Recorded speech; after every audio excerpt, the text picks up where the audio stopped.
Being helpful often feels like a virtue, like an illuminating force, a moral high ground where good individuals stand while others fall away.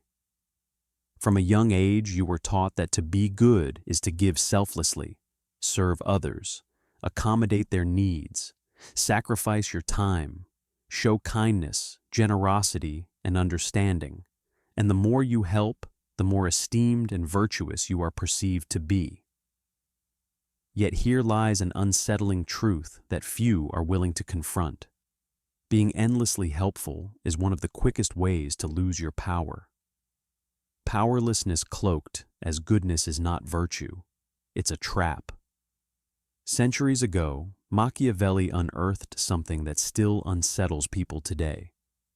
He recognized that morality, when wielded against the individual, becomes a form of control. He understood that goodness disconnected from strategy leads to exploitation. The world does not honor those who are merely helpful. It uplifts those who are necessary. And this distinction changes everything. Observe closely. The most helpful person in the room is seldom the most respected. They are relied upon, but rarely heard, used, but not truly valued. Their efforts are acknowledged in hollow words, but dismissed in practice.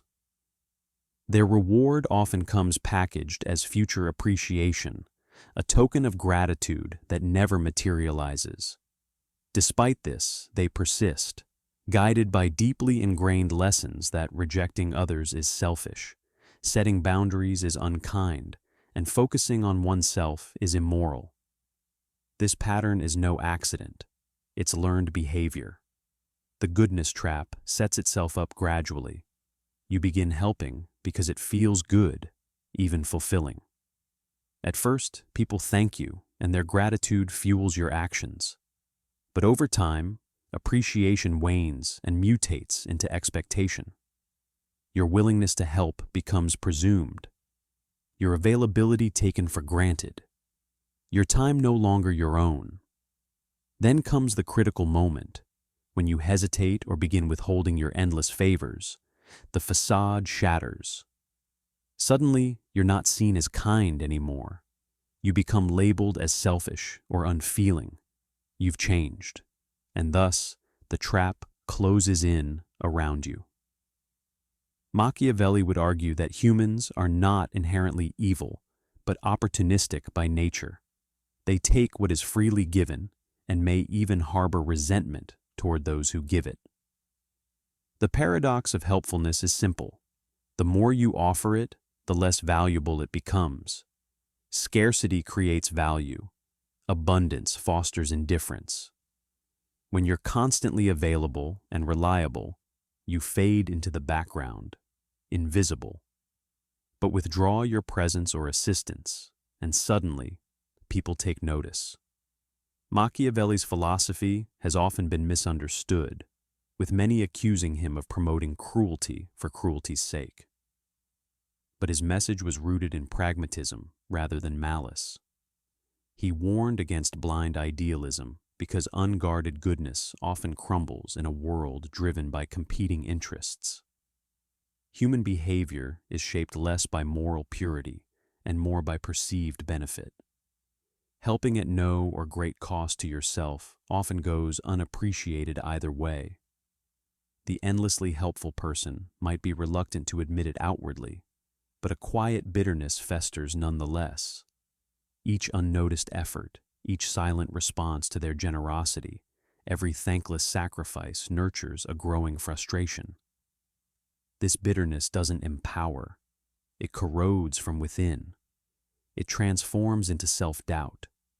Maybe I wasn't good enough. Maybe I should have done more. Maybe I need to keep proving myself. Good people don't always lose because others defeat them. They often self-destruct under the weight of their misunderstood virtue. Machiavelli foresaw this vulnerability in human nature, observing that those who aim to be entirely good in all situations will ultimately falter in a world rife with moral ambiguity and selfish intent.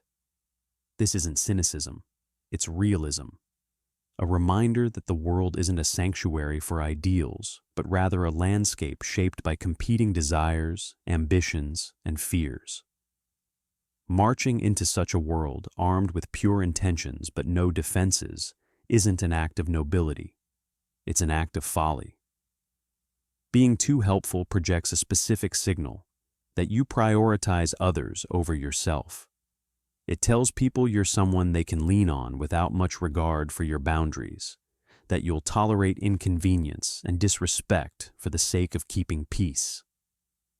While this kindness might initially attract gratitude, over time it draws opportunists and the entitled, individuals who will extract what they can until there's nothing left to give.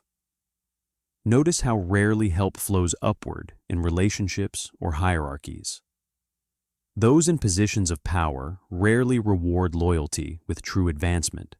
They reward it with continued dependence because a helpful subordinate remains predictable and non-threatening. On the other hand, a self-respecting subordinate with clear boundaries becomes a potential rival, a risk to be managed. This is why Machiavelli emphasized the importance of appearance over intention. He understood that being perceived as virtuous is often safer than genuinely striving to be virtuous. True goodness without power only invites exploitation. But a well-managed approach, carefully measured generosity, strategic acts of kindness, and selective help, builds alliances without conceding control. Helping on your own terms, not out of compulsion, transforms assistance into a powerful tool. Help that is rare becomes valuable. Help tied to conditions commands respect. The true misstep lies not in refusing to help, but in helping recklessly, aiding everyone indiscriminately, driven by fear of rejection, a desire for approval, or the need to avoid conflict. Helping because you feel purposeless otherwise is not moral strength, it's moral fragility. Machiavelli would pose a harsh but crucial question: who gains from your goodness? If the answer is everyone but yourself, then your goodness is not empowerment, it is exploitation. You are no moral champion, you have been reduced to a resource.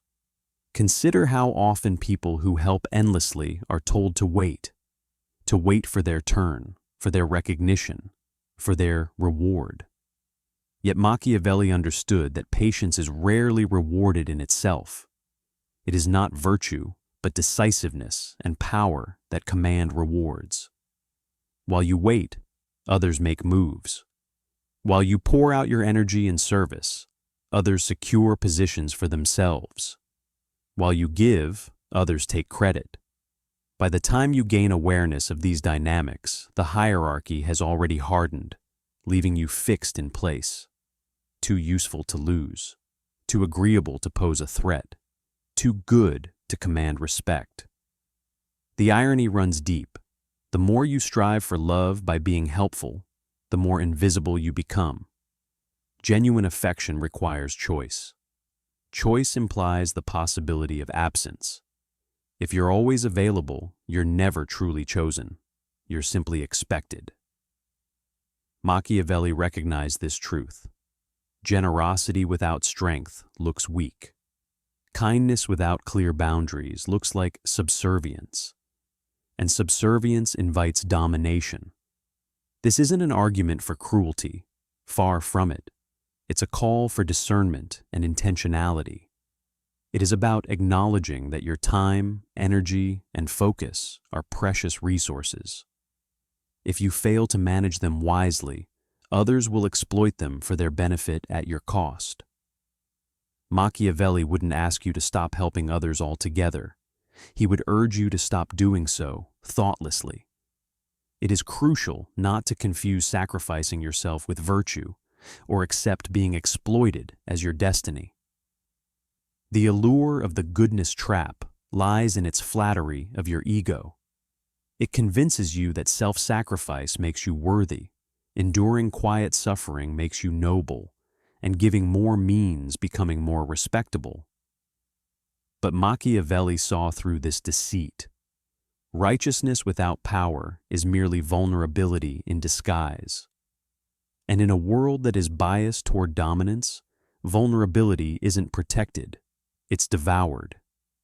If survival matters to you, if influence intrigues you, if controlling your fate means something, then you must learn the distinction between being good and being effective. Being good may make you feel morally upright, but effectiveness makes you resilient and commanding. And whether or not it sits well with you, the truth remains. The world bends not to those who give endlessly, but to those who are indispensable, unpredictable, and deliberate in both withholding and giving. You've been taught to fear saying no or appearing less agreeable because somewhere deep inside, restraint feels like cruelty and boundaries feel like betrayal. You worry that withdrawing will lead to losing love, admiration, and connection. But Machiavelli would argue this fear serves a purpose. It ensures compliance. A person afraid to set boundaries is easily managed and manipulated. The most insidious lie ever told to the well-meaning is this: your worth lies entirely in how much you give away. Accepting this belief hands over all your leverage. Suddenly, you're negotiating against yourself, offering before anyone asks, spreading yourself too thin long before there's any real need for it, quietly exhausting yourself while trying to call it integrity. But understand this: integrity without control over yourself is just compliance disguised as virtue. Shift your perspective on power and begin to see its workings clearly. True influence doesn't stem from unending servitude. It comes from understanding your value and knowing when and how to wield it strategically. Those who rise to prominence are rarely the most generous. Rather, they are the most discerning. They know when to step forward and when to step back. They recognize that access is a form of influence, that absence holds power, and that people are often drawn to what they cannot easily obtain. This is not manipulation. It is simply human nature working unapologetically. As Machiavelli observed, people are inherently fickle, loyal when it suits their needs, but distant when it doesn't. They will commend your generosity while exhausting it, and they will revere your sacrifices only until those sacrifices create inconvenience for them. Then, when you finally ask for something in return, their perspective shifts. They see you not as someone with agency, but as a resource that was never meant to request anything in exchange. In their eyes, you were not a giver. You were an endless well, a utility to exploit, not a person to engage with on equal terms. This often leaves generous people blindsided when they are eventually cast aside. They believed in an unspoken moral contract, in a world where effort equated to loyalty and kindness bred obligation. But Machiavelli understood otherwise. Obligation erodes more quickly than memory, and memory fades even faster than convenience. Gratitude does not govern the world, leverage does. When you give without boundaries, you eliminate any necessity for others to grow, to appreciate, or to reciprocate. Instead, you may unwittingly create dependence that evolves into quiet resentment. Dependency reminds people of their vulnerability, and because humans often detest feelings of weakness, they begin to despise the very person who made them feel that way. This subtle shift turns once genuine appreciation into deep-seated bitterness. It isn't a reflection of wrongdoing by the giver, but rather an imbalance in the relationship. Machiavelli understood the consequences of such imbalances. When you give excessively, you inadvertently place others in a subordinate position, and instead of responding with gratitude, they feel diminished. Their response? To rebalance the scales by devaluing you. This is the hidden cost of relentless generosity, not only a loss of personal power, but also the attraction of silent adversaries. For many who live to serve and give, there comes a moment of painful clarity, a realization that feels like betrayal. It dawns on them that if they were suddenly gone, they would not be missed for who they are, but rather for the services or benefits they provided. This truth stings, not because it's unfair, but because it exposes an often overlooked reality. Machiavelli would argue that this pain is a harsh but necessary lesson. It distinguishes between being needed and being valued. The state of being needed keeps you constantly striving to appease others at the cost of your own freedoms. In contrast, being valued offers true autonomy. It empowers you with choice. So, what is the way forward? Should you close yourself off or abandon compassion? Not at all. Instead, reject chronic overgiving. Let go of the compulsion to help others as a means of proving your worth or securing approval. Stop making sacrifices out of fear or a desire to avoid conflict. Instead, help deliberately by choice, not as an impulsive reaction, but as an act rooted in strength and confidence. Truly powerful individuals help from a position of abundance rather than deficiency. They offer assistance when it builds mutual respect and strengthens alliances, not when it detracts from their own well-being or diminishes their position. Their generosity is thoughtful, intentional, and finite, visible and measurable rather than boundless. And importantly, they are unafraid to withhold their help when necessary. Machiavelli understood the risks of undisciplined generosity, poverty, resentment, and a loss of authority. But he also saw how strategic generosity could foster loyalty and admiration. The difference isn't about morals, it's about structure and intention. Ask yourself, do people value your time or only consume it? Do they truly listen when you express your thoughts or only when it serves them? Do they seek out your insight or only your assistance? These questions are uncomfortable but illuminating because they reveal the reality of your position in those relationships. Machiavelli believed that facing such discomfort was essential for gaining power and clarity. Those who establish boundaries are often feared but rarely disliked in comparison to those who endlessly accommodate others' expectations and whims unchecked. There is a key distinction between fear rooted in respect and that which arises from unpredictable or humiliating behavior. Boundaries don't breed hatred, they create understanding, fostering healthier and more stable relationships far more effectively than infinite self-sacrifice ever could. This is control. Once you stop helping, automatically you confront something uncomfortable. Emptiness, silence, space. The space where you used to be busy fixing, saving, smoothing, absorbing. Many people panic here. They rush back into usefulness because emptiness feels like irrelevance. Stepping out of the goodness trap doesn't make you less kind. It makes your kindness intentional instead of obligatory.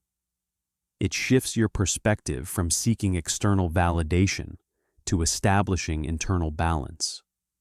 For so long, you may have equated overextension with virtue, giving and giving, until there was nothing left for yourself. But true strength does not come from self-sacrifice that leaves you empty. It comes from being whole, from protecting the reserves of your energy so that what you give is purposeful and impactful. When you begin choosing who and what is worthy of your effort, you reclaim parts of yourself that were scattered and neglected. Those who relied on your unquestioned compliance may resist, but their discomfort is not your burden to carry. It's a reflection of their unmet expectations, not a measure of your worth. Value yourself enough to recognize that boundaries are not walls to keep others out, but safeguards to keep your sense of self intact. The world may urge you to appease, to fulfill every demand with a smile, but remember, control is found in restraint, in knowing when to step forward and when to step back. Power lies not in constant motion, but in stillness, in considering where your energy is best spent, and refusing to pour into a bottomless pit that will only leave you depleted. As you step into this space, as you practice discernment, embrace the discomfort. It is proof of transformation. The road to living consciously is not without challenges, but the reward is profound. You shed the need for approval that weakens you, trading it for respect that strengthens you. Your worth is no longer determined by how much you give, but by your ability to move through life on your own terms. Those who truly value you will understand and honor this shift. Those who don't will fade away. And that's okay, because not everyone deserves access to your power. Machiavelli understood this essential truth. Life demands alignment between what you give and what you receive. Your existence must not revolve around maintaining others' comfort at your expense. It's about stepping into your own authority and deciding how you will live, not reactively, but intentionally. Authentic power does not seek to destroy or conquer. It seeks to sustain and thrive. Let go of the need to be liked by all. Detach from the identity of perpetual goodness that has chained you to a cycle of self-neglect. Free yourself from the narratives that equate worthiness with martyrdom. Your strength lies neither in endless giving nor in fear-driven behavior, but in balancing kindness with conviction and reserving your energy for where it truly matters. The moment you realize this is the moment everything changes. You begin living with clarity, with purpose. Your no becomes as meaningful as your yes. Your kindness holds weight because it is no longer an obligation. It's a choice made from a place of power and self-respect. You stop living for consumption. You start living for yourself and for those who truly see and honor who you are becoming. This is more than survival. It is a reclamation. It is stepping out of the shadows of pleasing others and choosing the luminous path where you stand firm, unyielding to guilt or manipulation. And in doing so, you finally align with the essence of true strength. The power to decide when kindness sustains and when it depletes, and the courage to act accordingly without apology. This is what it truly means to live, to command your life rather than be carried along by the expectations of others.